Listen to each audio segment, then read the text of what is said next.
All right, next on the Shmee Show, we have our very first special guest. There's obviously so much I could say about her, but I'll let the intro do the talking. Take a look. Of Canadian roots and television fame, Alexz has had a roller coaster career that she has remained resilient, poised, and brilliant throughout. Her longtime fans know her best for her roles in the cult classic TV shows So Weird and Instant Star. Her starring role as Jude Harrison on Instant Star jolted her career upwards, and since the show's ending over 12 years ago, she has had a remarkable and inspiring music career. 4 studio albums, 4 EPs, 3 demo albums, 2 live albums, 1 remixed album, and 1 collaborative album with musician Blue. And a little annotation, she did all of that as a completely independent artist. It is with my honor to welcome to the show my idol, Alexz Johnson! Hello! Wow, that was such a nice introduction. Can we talk about that for a second? Your discography is insane. Thank you. And it's all yours. Like, it's all yours. I know. And I have so much music in me. It's just comes down to, it's funny you say that because even just recently I was looking at, even just this past year, like the vinyls I re-put out and the album I put out a year ago this month. I'm almost frustrated because it's like, I look at what I put out in this year and I'm like, oh, like I have so much more music I want to share and so much more I want to give my fan base. So sometimes I have to step back and be like, okay, Alexz, like just one step at a time. You're also a mom. Yeah. Yeah. Which congratulations. Is she a year yet? She's a year. Yeah. She's 14 months. Okay, great. Yeah. Little Ryan, right? Yeah. Ryan Viola Spencer. Such a good name. Such a good name. Okay, so Alexz, for the people who may not know you, which is shocking that anyone in my life personally would not know who you are, who, in your own words, is Alexz Johnson?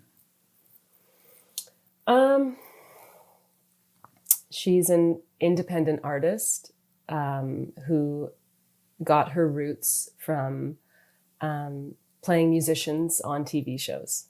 That's it. Yeah, it's the truth though, which is so nuts. Yeah, like I mean, parallel. That's what I'd say. Yeah. Obviously, there's a lot we got to talk about. I mean, from the people that are going to tune in who know you like the back of their hand, to people who are listening and have no idea who you are. But there's things happening in your life right now that I find so fascinating because what a lot of people don't think about when it comes to performers and artists and celebrities is that at the end of the day, they have a normal life. And you're so good at showing that side of you. So you live in Canada and you and your husband and your daughter live in this beautiful home and you guys are creating essentially a farm that you guys have named Old Stock Gardens. Is that what the name of it is? That's right. Yeah. Okay. Where does that name come from? Thank you. It's just going back to just traditionalist roots, going back to sustainability and old stock is just the old way, like how things used to be with canning and with growing and with community. And we just liked it. Because my husband's British and I have a bit of British in me too. I mean, he's fully Northern Irish. So he would say Scottish. Which can get confusing to people, I just love the name of it because it's kind of this tried and true, and that's kind of how we are. Like, there's no gimmicks; it's just authentic and real, and we are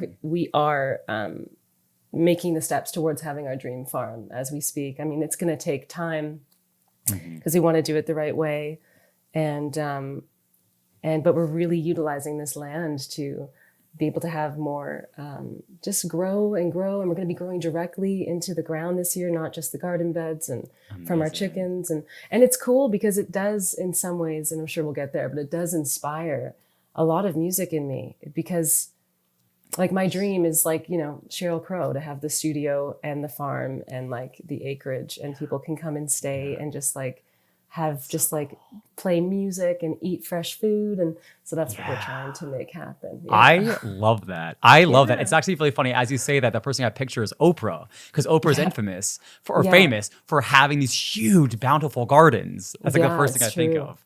I never even thought about Oprah. You're right. She does. Yeah. She's always posting stuff on Instagram with her like lettuce and her tomatoes. I know. And I was like, I wish. I know. But I laugh because you guys are always posting your maple syrup process, which is insane. For people who don't know what it takes to create edible maple syrup at the end of the day, it is extracting it from the tree, boiling it down again. But I have to ask, since you are Canadian, do you ever worry? Because there was that crazy maple syrup heist that happened a couple years ago. Oh my gosh. Did you hear about this? No. Oh my God. I think they made a documentary about it. Literally, it may have been in like the western side of Canada, but this gang, this like mafia in Canada broke into a maple syrup factory, swapped out all the syrup that was in there with basically like corn syrup. And then because it's millions and billions and trillions of dollars of syrup, oh my gosh. I love how you don't know about this. I think didn't it's even hear about insane. this. Oh my gosh. Oh my God. To watch this. What a great documentary. I mean, what a terrible thing to do.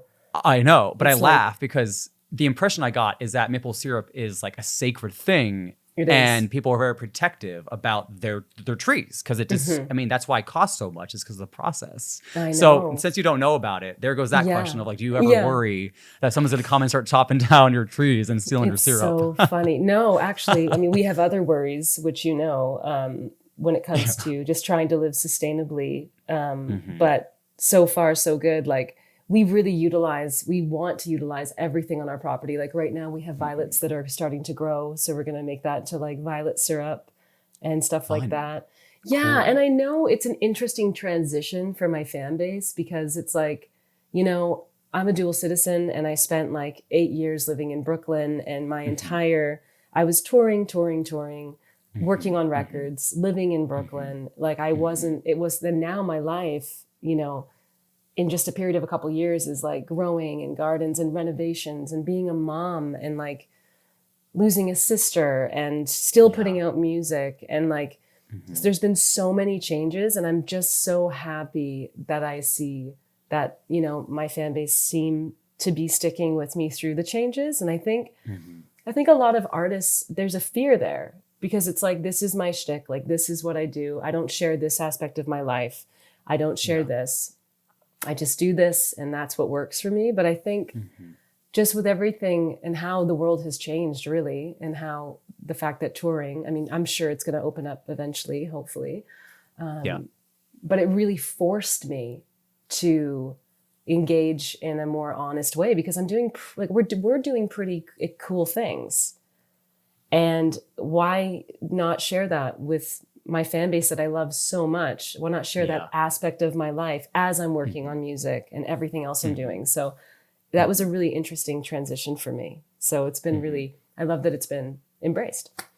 Oh, absolutely. And that's, again, when I say you're resilient, it's just the truth. Nothing that has ever happened to you has ever derailed you. I mean, just the other day on Patreon, you shared the journal entries of when you got dropped by your label back in 2008. Yeah. So it just shows that, I mean, I know for a fact there's gonna be so many people out there that love you because you are like the human embodiment of resilience. They look up to you because they're like, well, if Alexz has gone through X, Y, and Z, no matter, you know, if it was 10 years ago and even the past few years, it's like, and she's still out there and she's still singing and she's still bringing joy to the world. It's like, I want to be like her, you know, like that's so sweet to hear. And honestly, like that is the, I think it's really important to share like the pain of life because life is so painful and that's okay. Like I also want to really stress like, you know, which is why I posted just a couple weeks ago on like being a new mom and like, you know, having Instagram feels like literally, I feel like it's like having a TV show in your hand all day. Yeah. And we don't even know the repercussions of this yet. I mean, as wonderful as it is to give and share, it's also like, is it enough? Am I fulfilling enough? Am I, and all of those things. And I think I wanted to share that like, it's okay to also to have those moments in life where you feel like you're not going to get through it. And I love that people can look at my journey and see that, you know what, you can get through anything if you just give yourself a little bit of love and just understand that, like, and be real, like be real with the fact that, like, even your idols are people who wake up some days and have like huge anxieties and fears and are like, how am I going to get through this? And have other days where they're like, oh my gosh, but we all, you know, keep going because we all have each other. Yeah. And even though it seems like, you know what I mean? Like we have each other to kind of bounce things off of and share. And I think that's so cool. I mean, what a compliment to say, like, honestly, that's awesome. Well, I want to give people hope. And you do, Alexz, you absolutely do. Because I mean, there have been so many times in my own life where, and we'll get to this later, but like where a song of yours has just, that I've heard 1,000 times, but has come on at that right moment. And a year ago when that song came out, I was just bopping to it. Good, another Alexz song. Yeah. But then that song resonated and hit different. Yeah. And it helped me either see something better or embrace something better. Wow. So a good question for you that I want to start off with is, outside of your music, do you have an artist, a song, an album that is like your go-to feel-good song, or a song that you need, or an album that you're like, I'm having writer's block like no other. I need some inspiration. Like, oh my gosh, is there something like that? Inspiration is Kate Bush. Yes. Cocteau Twins. Peter Gabriel. And honestly, I've been listening to so many instrumentals lately. Like, I just listen to instrumentals, like movie soundtrack instrumentals. I loved Peanut Butter Falcon, the movie soundtrack to that movie. Was it good? The movie was good. I didn't realize the soundtrack. I guess I didn't. I thought it was awesome. Yeah. Like even the Drive soundtrack. Like, I don't know. That's just lately. But inspiration, you know, I also sometimes will just like put on like a 1940s to 1950s playlist. I love like listening to like the older standards. But sometimes, yeah, I think I lean lately more towards the instrumentals and not so many vocal driven songs. Is just sometimes I feel like as a vocalist and as a musician and an artist, I don't know, it helps make more space for my lyrics and my voice in my mind. Like I like just pulling from just instrumentals lately because I'm kind of so inundated with, there's just so much content out there and so much music out there. And like you put a Spotify, like you a Spotify artist on and you just have it, you know, like I love that song, Woman by Mumford and Sons on their new album. And it will just go to like another song and another song and another song. And it just starts playing all this content. And sometimes it's just like, maybe it's just for me lately. I'm just like, okay, I just want to go back to the basics. But, you know, I love music. I have it on all the time. I always have something playing in the house. It's like, I bet. I would not believe it if someone said you didn't. Like, you're just that person. Like, I bet you have a surround sound in your house. Basically, yeah. I'm always like, we could do it better. We could do it better. The sound has to be perfect. Yeah. Yeah, it changes though. Oh, good. Well, so going off of that, is that why recently you've been posting the instrumentals of your own songs on Patreon? Because I was wondering, like, what, because that makes sense, because that's what you're listening to all the time. You're like, let me skipping stone, walking. Here you guys go. Enjoy it. And also, you know, some patrons have just requested that. They're like, I'd love to get the instrumentals so I can do my own vocal take of your songs, or I can like put it into my karaoke system or something. Or that's awesome. I mean, they're fully mastered instrumentals, so people can do whatever they want with them. But yeah, and that too, just like I love sometimes just listening to that without my voice. But again, that's just the season I'm in right now, right? Like, my gosh, I've been through so many phases in my life. I went through like a full-blown punk phase when I was like 18, 19, 20, where I listened to like Anti-Flag and Bad Religion and like, oh my gosh, even Rancid or Misfits. You're taking me back to middle school right now with all these. Yeah, like I loved like all that stuff. And then, you know, it changed and got more into like the Grace Jones and like, you know, the Peter Gabriel world. And I was like, oh my gosh, and Chet Baker, and going back to like, I mean, music is so amazing. It really is. And sometimes for me, it's so hard with my record. I'm now in the process of like Still Alive for me. My last album was, I'll let you go there. I'll let you ask that because I'm sure you'll ask about Still Alive. Oh yeah, well, yeah, we'll get there. Yeah, we'll get there. exactly. It's just so funny because you and I are like the same thing. Like we'll just like go on a tangent about something and it opens up other doors. Exactly. Okay, so going back to what I just said about your music, I believe music finds you when you need it, you know. And is there a moment in your life when a specific song found you at the right time? And had you discovered it prior, it would have just blown right past you? Yeah, Both Sides Now by Joni Mitchell. Okay, I don't know that one. I'll have to look into it. So she recorded that song when she wrote it and recorded it when she was quite young and she hadn't really lived a full life yet. And then she re-recorded it, I think maybe 10 years ago. And it's her same lyrics, and it's like her vocal has changed so much, and the way she sings the lyrics now after living a full life, like I've seen the world from both sides now. It's like sounds familiar, huh? Yeah, I know, a little bit, right? It's so powerful. It's like, so that song found me at a really important time. And Rickie Lee Jones, one of my favorite artists of all time, just for her lyrics. Her Pirates album found me when I was really at the beginning of it all, like as a writer. When I was 18, I discovered Rickie Lee Jones, and I was filming Instant Star, and I was writing music for Jude Harrison, and I was kind of finding what Alexz Johnson, like what's my sound going to be? Like how am I going to define my sound as like this new artist? Even though I'm on this TV show and I'm playing Jude, like who's Alexz Johnson? Rickie Lee Jones really inspired me with her album Pirates.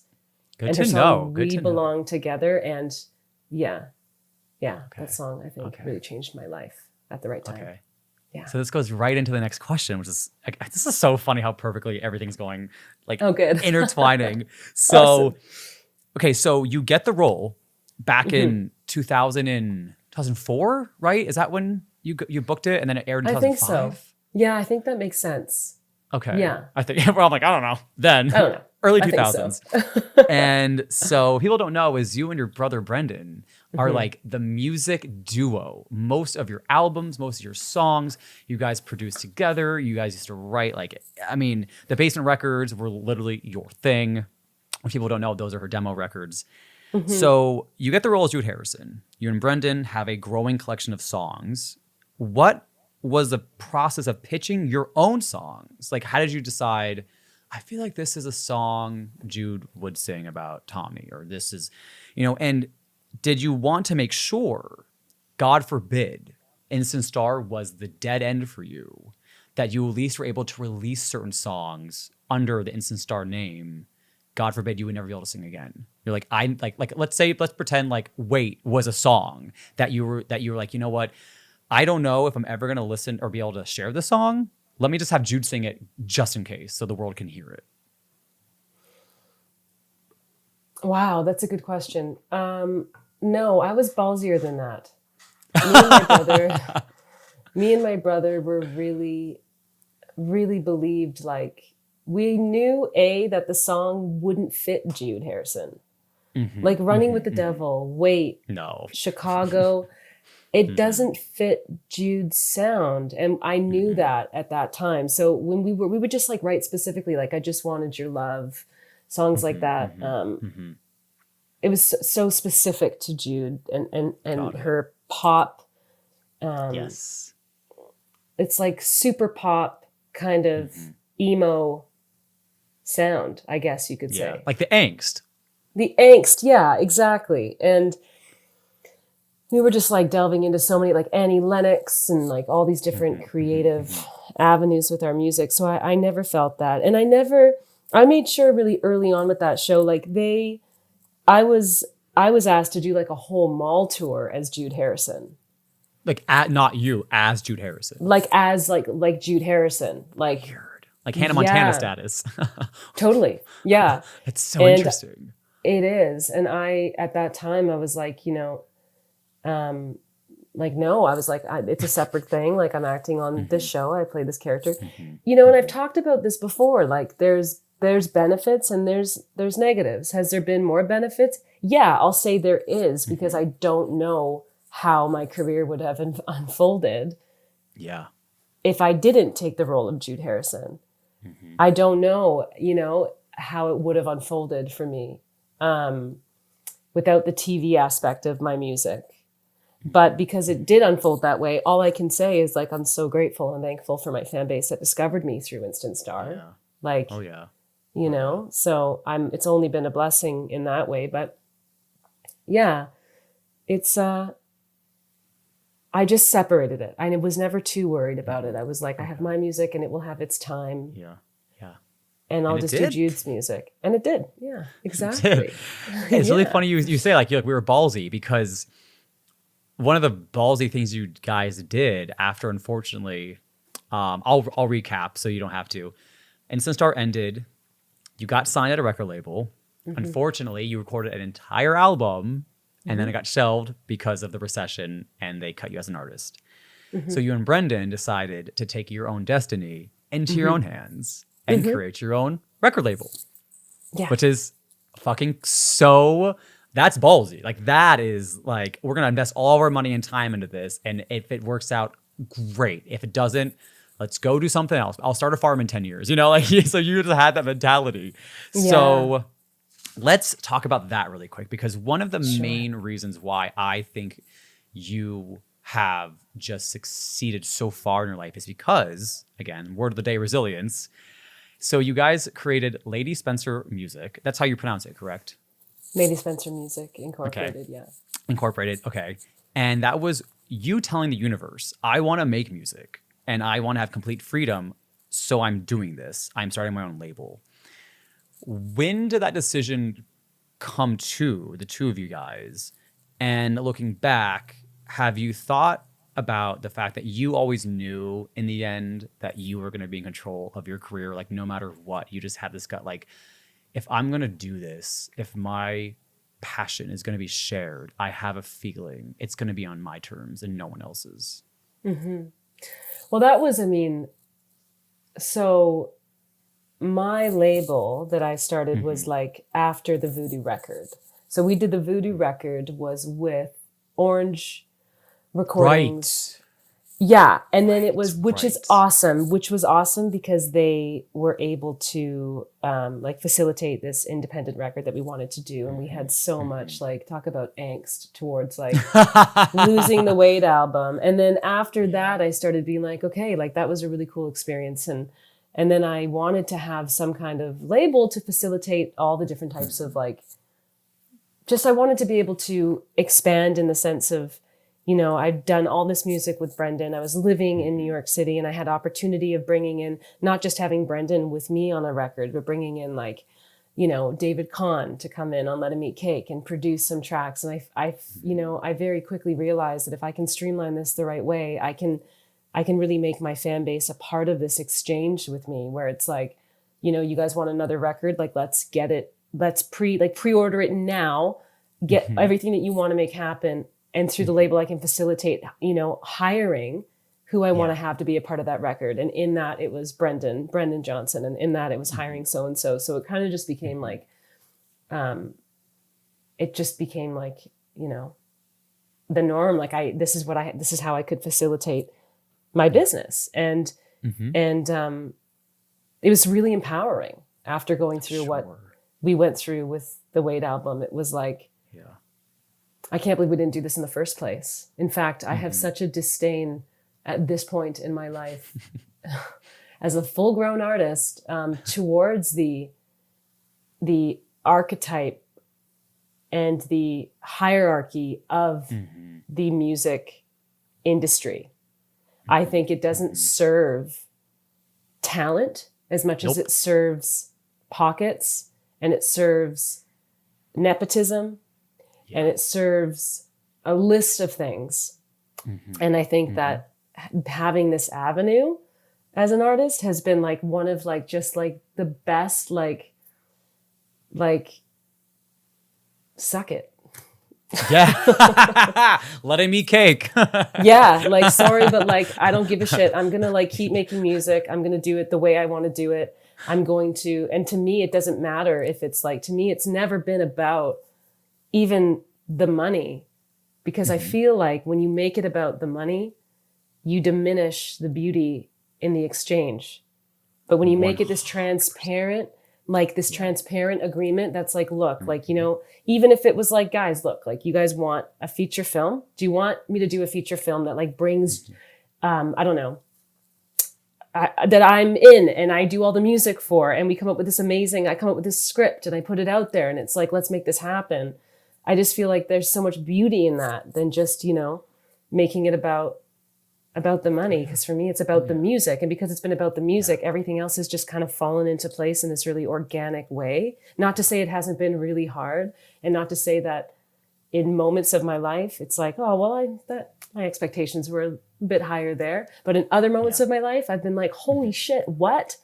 Like, where did all these people come from that are like, you know, that care about my music? Like, this is so weird. There we go. Another pun. So weird. I know. So I say that one a lot. I bet. So going off of that, you brought it up, you know, where'd all these people come from? You have one of the most dedicated fan bases I have ever witnessed in my life. I mean, whenever I've gone to your shows, I think me getting there 30 minutes before will get me at the front of the line. No. There's already a line down the block. I mean, I remember the last time I saw you live was 2017 during your Stranger Time tour.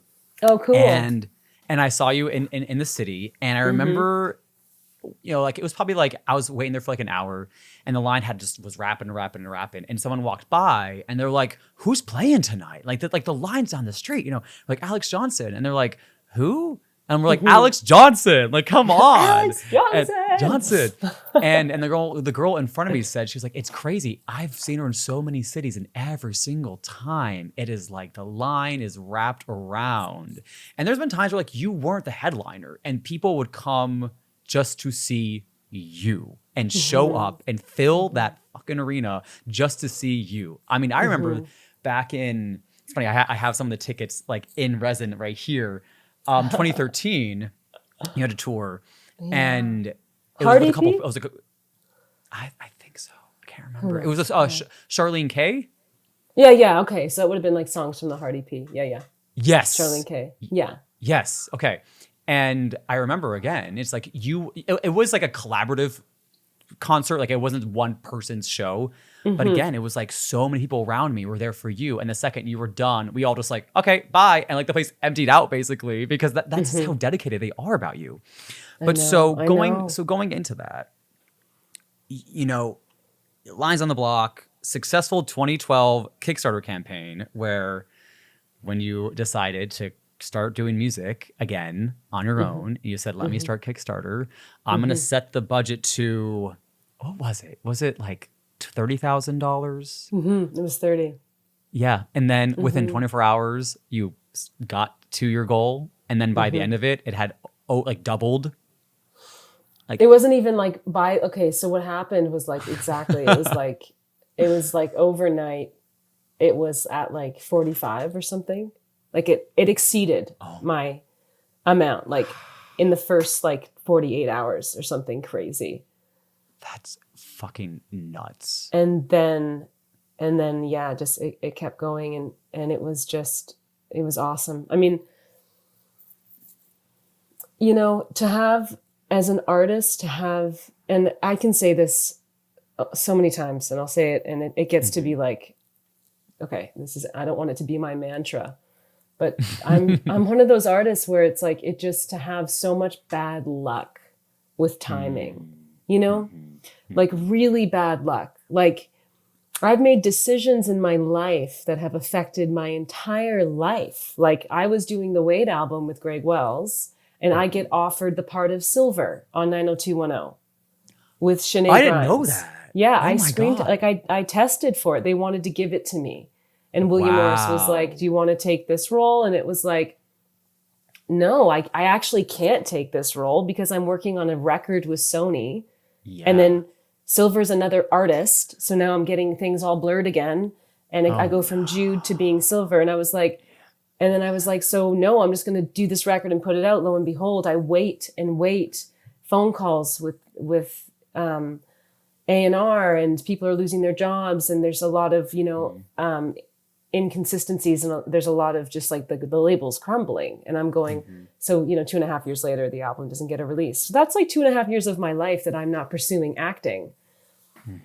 That's 2.5 years of my life in my 20s that I'm waiting for a record to come out. So it's like I've had a lot of just bad luck, and to be able to have avenues like Kickstarter and Pledge and Patreon as a performer, but also as like, this is my job. This is my career. This is like it's not my identity, because I feel like there's so many things that make us whole, and like music is just an aspect of something. I'm so many things, not just my 100%. music. Oh yeah. But yeah, so it's like, it's the only thing that's allowed me to keep going. Because had I still had the mindset of like, I need the approval of the majors, I need to sign, like if I was looking at you right now being like, yeah, I got my demos together, I'm gonna, go send them off to, Capitol, maybe they'll sign me and they'll put money behind my record and I can't wait, and it's okay, that didn't go through, I wouldn't be here.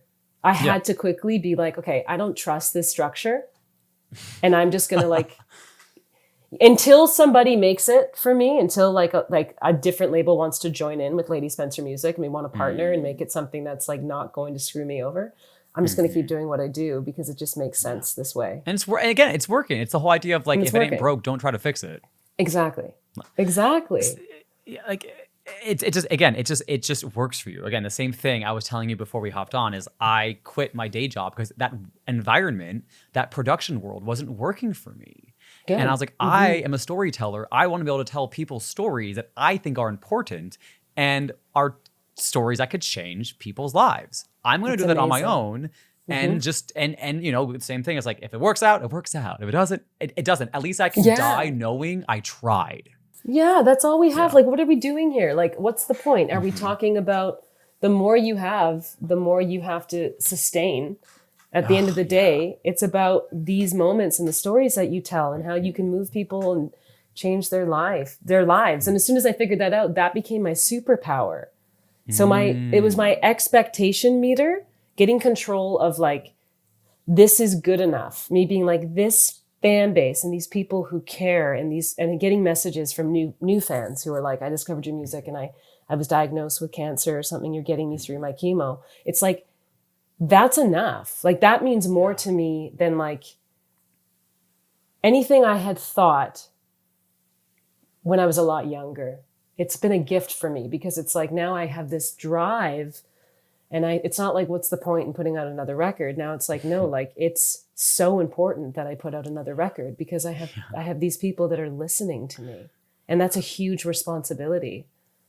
And as soon as I just understood that, like, okay, when fans say to me, I just don't get it. Like, why aren't you as big as Demi Lovato when she's a fan of you? Or why aren't you as big as so-and-so? And I'm just like, who is to say that that's a better life than what I'm living? I don't know if it is. Maybe it is, maybe it's not. But everything is so, like, what are you talking about? Like, I have amazing fans. Like, I'm healthy and and I've survived the industry. Like, a lot of people don't. Especially from the Disney Channel, right? I mean, like, if ain't that the fucking truth, I don't know what is. Yeah. So it's like, let's just all like, just understand that like what we think of as success or what we think of as the hierarchy isn't always what we think it is. You know what I mean? 100%. And I want to be a voice and like a person that's kind of changing that a bit, hopefully. I am biased, but I would say yes, you are. Awesome. So you have a quote, by the way, and it goes along with what you just said. Don't make excuses for your art. Don't do it because you're looking for gratification. Do it because you have so much to say, it's killing you. Yeah.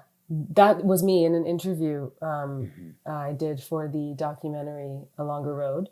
No, I think it's important for people to do what their spirit is telling them to do with their life. Because even in the hardest times of my life, I'll never wake up and be like, oh, like I wasted my time here. Like, don't make excuses for your art. Don't do it because you're looking for gratification. Do it because you have so much to say that it's killing you. I'll never have those broken dreams because I'll know that I put myself out there authentically. That's the truth. Look at, it really comes down to people's ideas of what they think is success.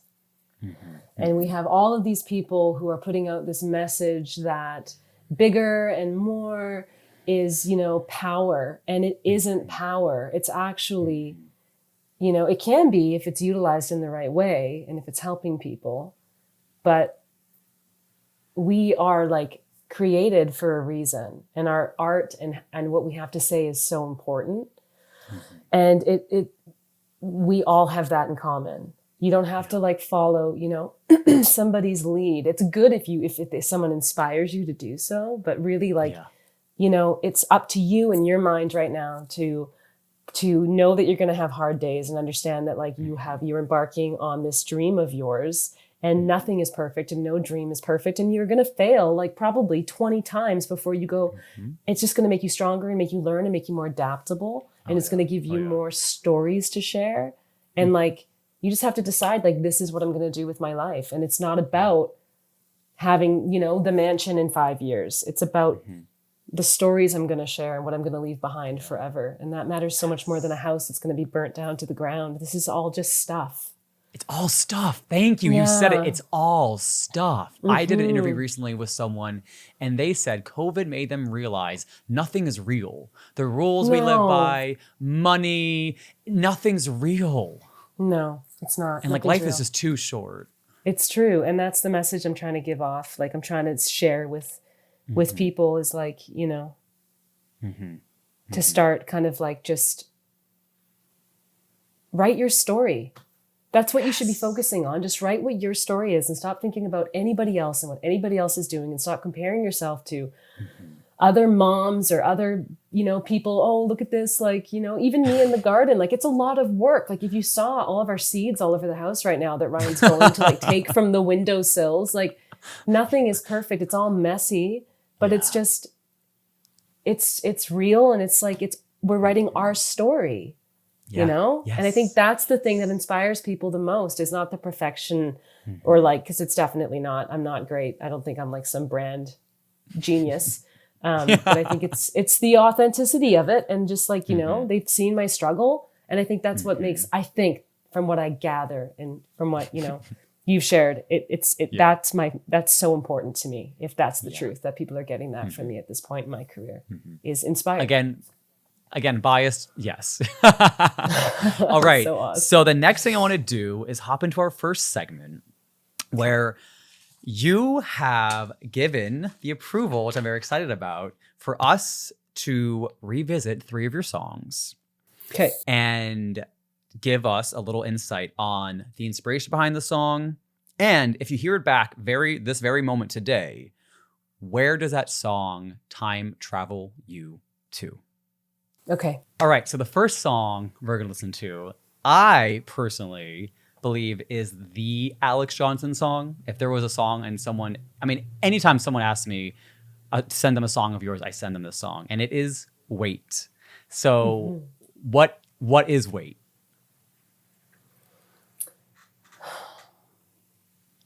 Wait is just whatever it is in your life that can carry the weight for you, whether that be whatever it is to you, it's that speaking to you. Okay. So all right. Whatever it is that carries the weight and the pain and the burden of the journey of being human, that in itself is saying come and put your weight on me. And give it to me and I will take this. So it's a very spiritual song. Oh, yes. Oh, you know? yes. But it could also be a song that you could say to somebody that you love, that it could be like a love letter to somebody that you care about as well. You could take the position of that strength for that person. That's what Wait, where it came from. Cool. All right, so let's take a quick listen. Okay. His story repeats, it keeps you on your feet. The faster it goes, it keeps you on your toes. It's told, Shalays, and keeping all these things will just weigh you down until you're underground. Nothing left to take it out on. Nothing left to take it out on.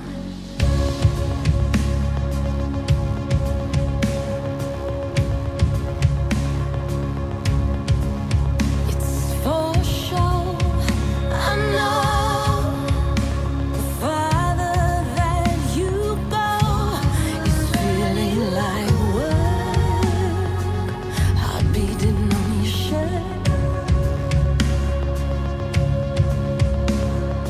Nothing left to take it out on. Nothing left to take it out on. Come, but you wait on me. Come, but you wait on me. Come, but you wait on me. Come, but you wait on me. You will see, come clean on me. And maybe someday I will come take your breath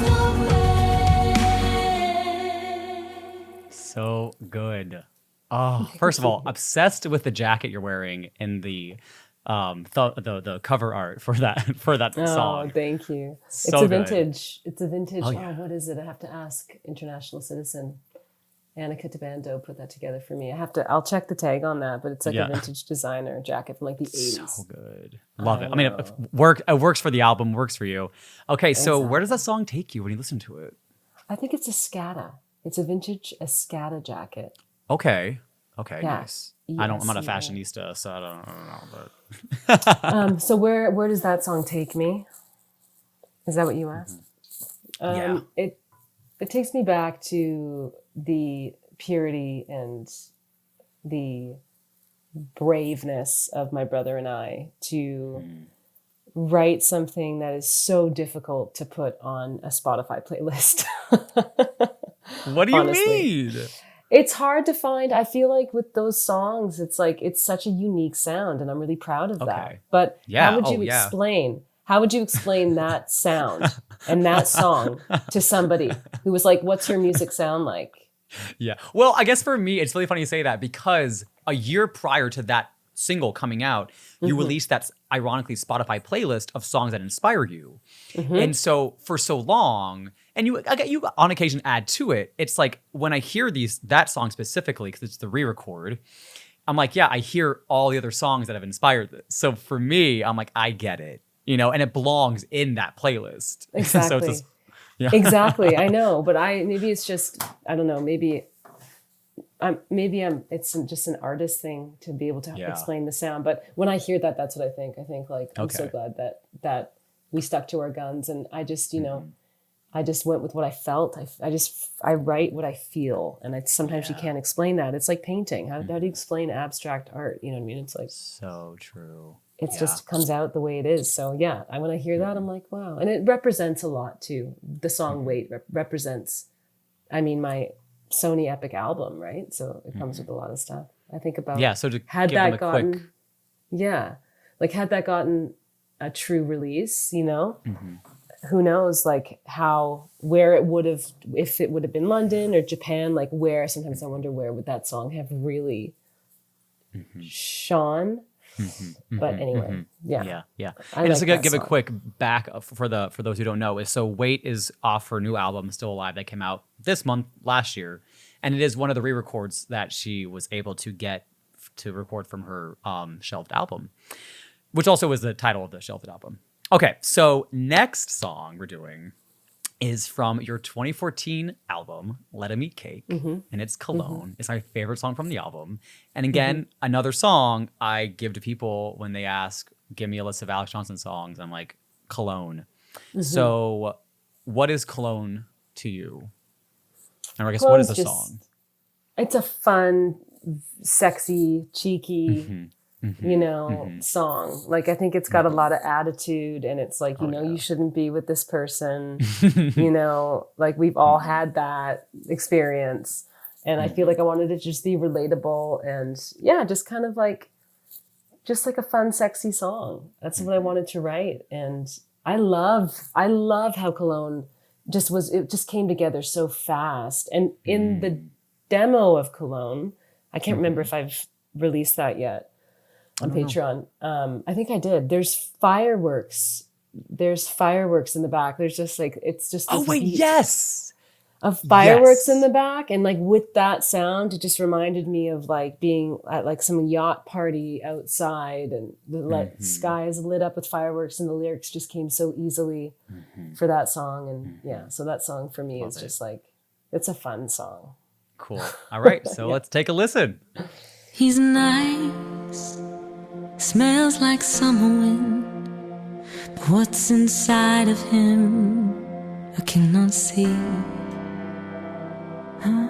Games like a puzzle piece come fit into me so I can play.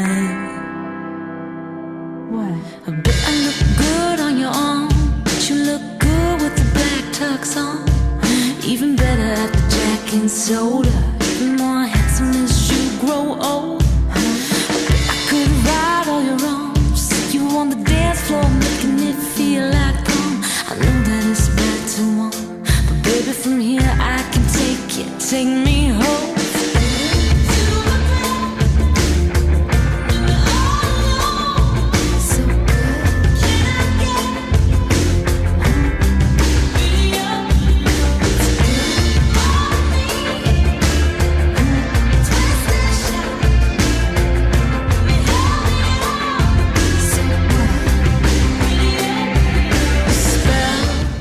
So good.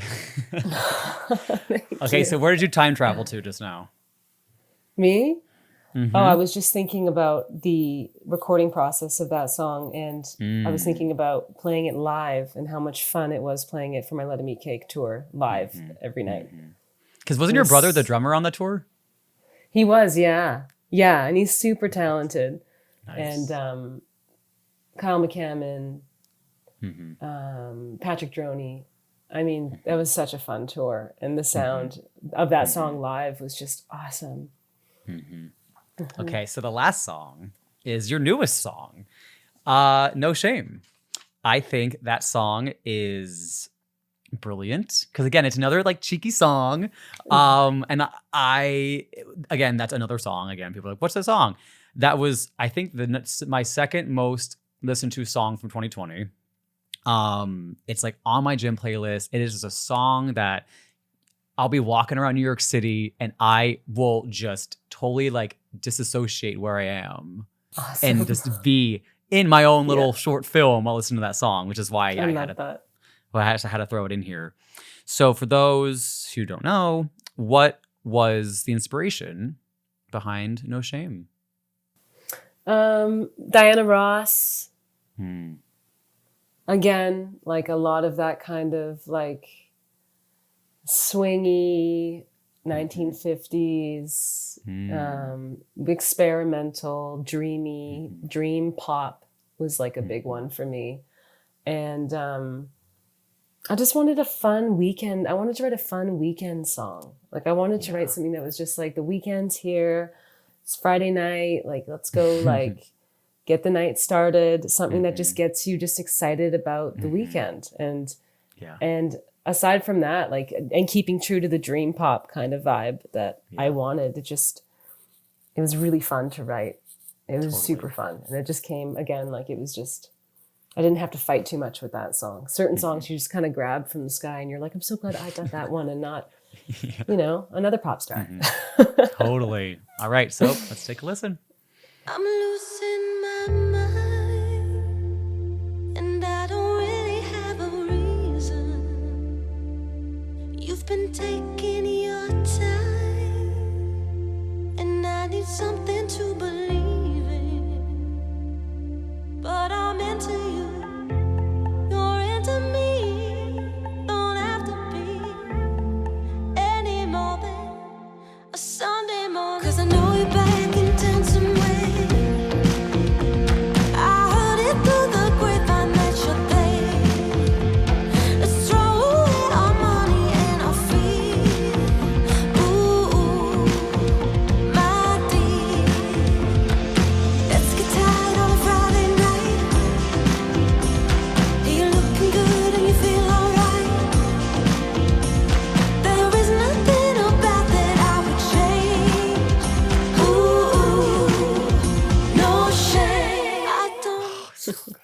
Like, I don't want to stop it. I'm like, this song is just so good. Awesome. So where does that take you? Yeah, it just takes me to, no shame. I see what you mean about New York City. It does have like a New York City feel, like hop in the subway and like it reminds me of my summers back in New York. Yeah. I love that song. I know. I really Is that do. why it was like one of the new songs on the re-record album? Because you only had two songs that weren't on the original, right? Mm-hmm. Okay. No Shame, Still Alive. Those are the two new ones. Oh, and Colors. Oh my God. Oh, and Living in Color, of course. Living in Color. Yes. Yes. Okay. Yeah. And Living in Color was written, though. That wasn't written super recently. That was a song that we brought from our past a bit. Yeah. That we kind of reworked. So okay, fun. Cool. Yeah. So when it comes to my next record, the closest, I guess, kind of like, when it comes to writing style, not so much production and like, but writing style would be like, No Shame and Still Alive. Those are kind of like the most, when it comes, those are the most, the newest released material, like the newest songs that I'd written that have been released. So, yeah. Did COVID ever throw any wrenches in the gears of other music videos that you were thinking of doing for the new record? Because you had one for Wait. Yeah. Okay. Yeah. And I still want to do, like, I still have a video for Living in Color that I'm working on right now, which is really fun. Like, it's a COVID creative collaboration. But I think that's going to be really fun, and that's coming out this summer. And amazing. And I do really, really, really still want to do like another video from the album. And I'm just thinking about that, at least within the next like couple months. Yeah. But again, with COVID, it's been really tough. Like, it's been tough to, you get a crew together, you start planning things down and everything shuts down. And it's like, and then people are freaked out too. They're like, this is like, people's mental health has been really tested during this time. And it's like, no one wants to get sick. So things have you have to find different creative ways of making content. And you have. Yeah. And Ruthless Love, I did Ruthless Love, 2 years after Let Him Eat Cake came out? Like, I have a tendency to kind of take my time with certain songs, I forgot how long that came out after that. That's too funny. Yeah, I was like, I got to do a video for Ruthless Love. So I just did it. And you can. It's your music. Who cares? You can you have to call a record label and be like, hey, do we have a budget for this? You're like, it's in the bank. I got it. We're doing it. Exactly. So, So one of the questions that I want to ask is a question that I don't think anyone's ever asked you. So let's say there is the Alexz Johnson Hall of Fame. It's every single moment throughout your career. What is the first song of yours that you would want playing when people walk into the Alexz Johnson Hall of Fame? Whoa.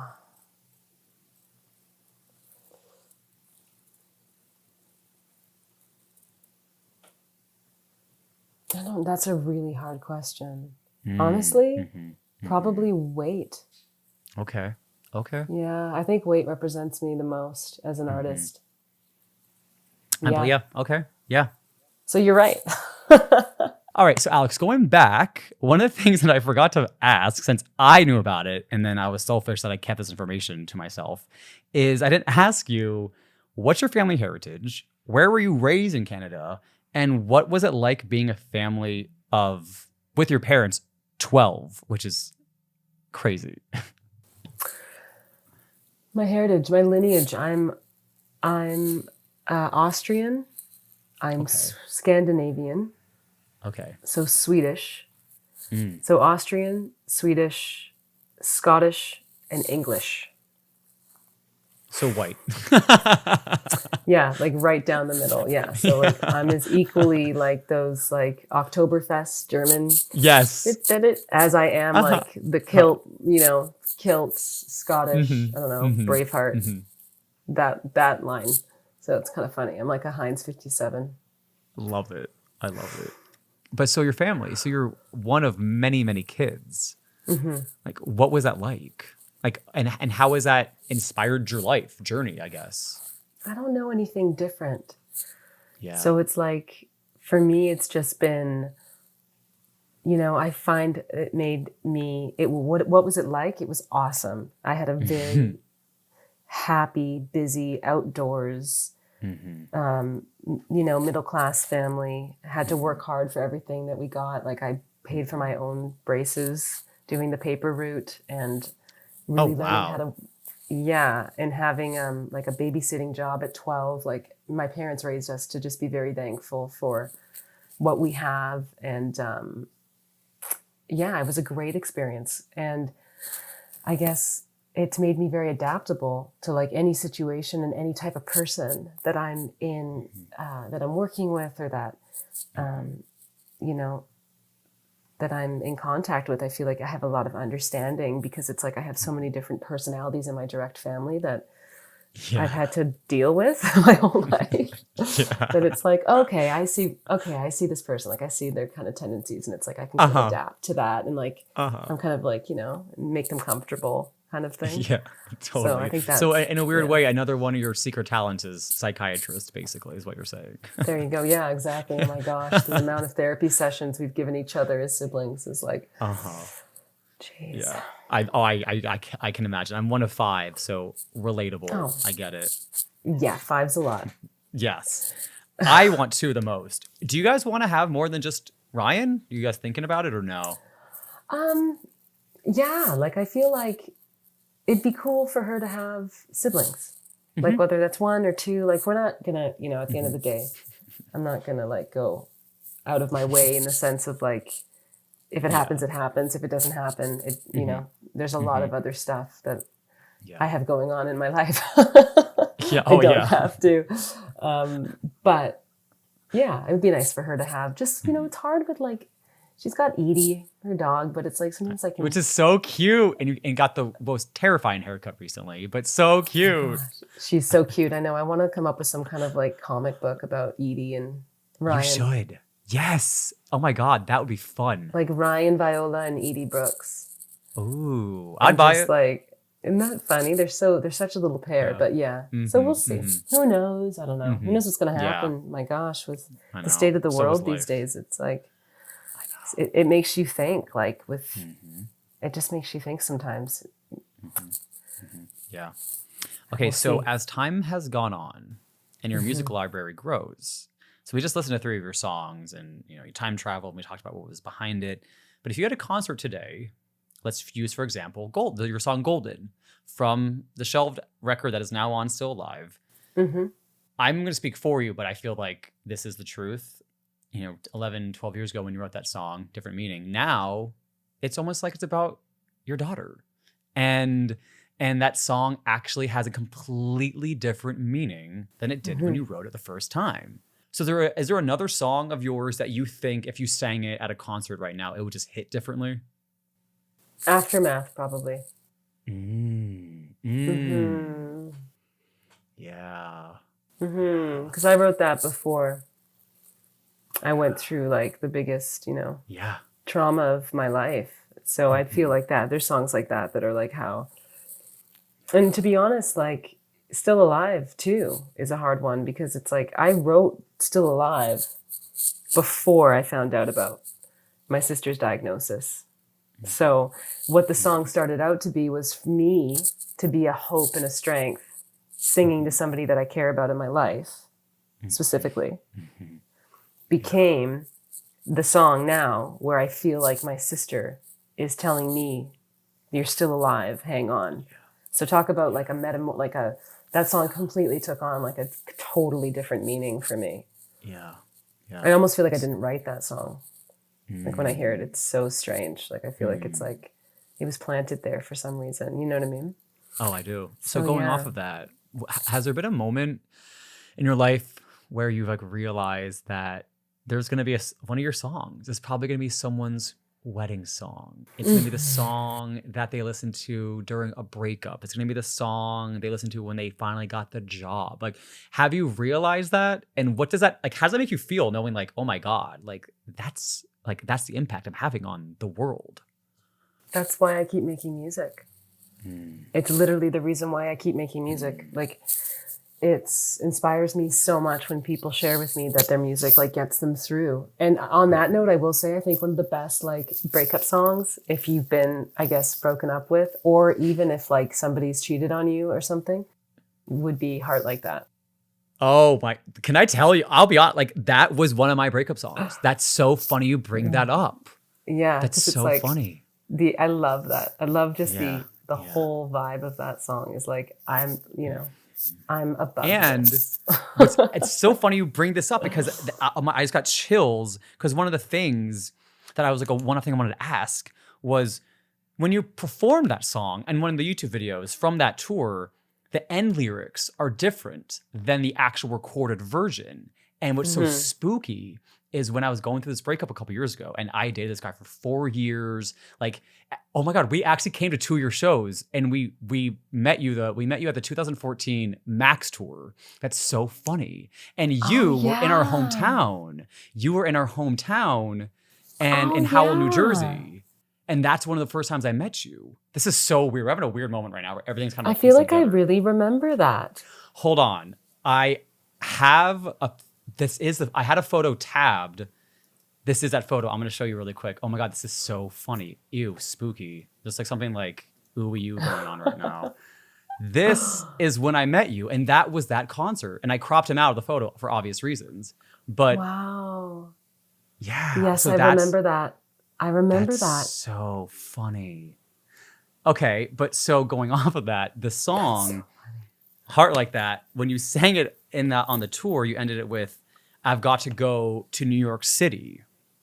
And one of the reasons why we broke up was because our lives were no longer aligning and I was going to be moving to New York City. Wow. But in the recorded version, it's a totally different song and the music video is totally different. What's also the fact that you jump in the water in the music video is like crazy to me. You're like, I'm just going to go balls in and just jump in the water. I know. But so, unintentional question, but why are the lyrics different for those two versions? That's just other opinions when you're working on music with producers and people say, it's funny, you can be influenced sometimes in moments without realizing the importance of that. Like the original lyric was on my way to New York City where the lights shine bright and pretty. But then the recording in the studio, it was like, why not just keep it like, got to go, I know I have to. Hope I can't find my way back to you, like the beginning of the song. And it's just like, you know, as a writer, you're so fragile. You're like, I guess, okay, like, let's do that. And it ends up sticking. But I mean, live, I always feel like the New York lyric is way closer to, that doesn't happen often either. That just depends on circumstance. And, you know, I think it's really important for people to, well, two things, for artists to stick to their guns. And I really, really try to, and it depends on how strong of a person you're working with and how much their opinions are like, well, I think you should do this. And it's like, you know, I'm a people pleaser. So I have to really watch, like, no, like I like it this way. But also, you know, I think other people should respect when you're working with artists and their songs, especially their lyrics. That like, you don't really want to like, just let them do what they want to do. That's their language, right? So that's why I still put it in that little moment. I still sing it live because I'm like, it's mine. Yeah. Get your own. Yeah, literally. I love that. All right, so final question is, what brings you the most joy?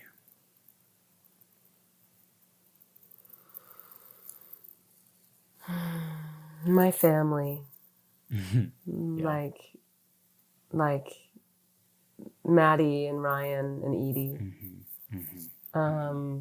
And enjoying just the quiet, mundane, day-to-day rhythms of life, but also, you know, having projects on the horizon and having an outlet for my creativity lends itself to that as well. But like sometimes, you know, I just feel like I'm so happy I've been able to find the balance between both.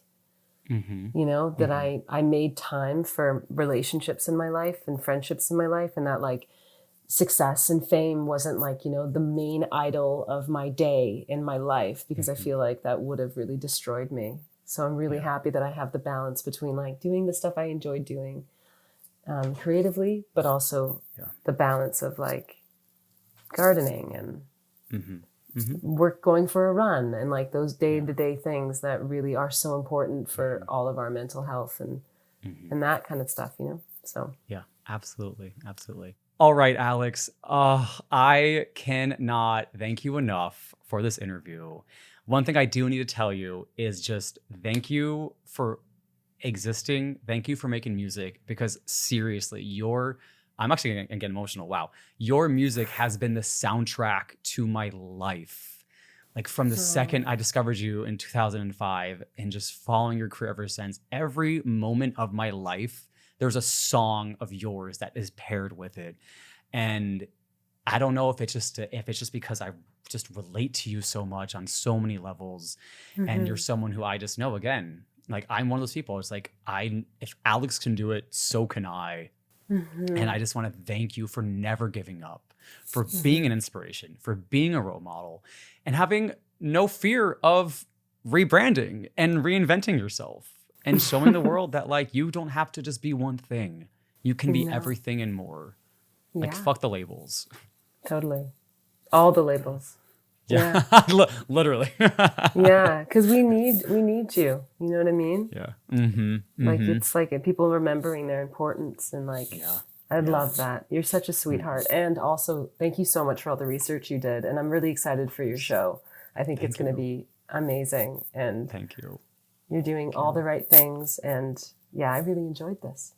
Thank you so much again. Well, have a great day, Alexz. I will. All right. Talk to you soon. Bye. Bye.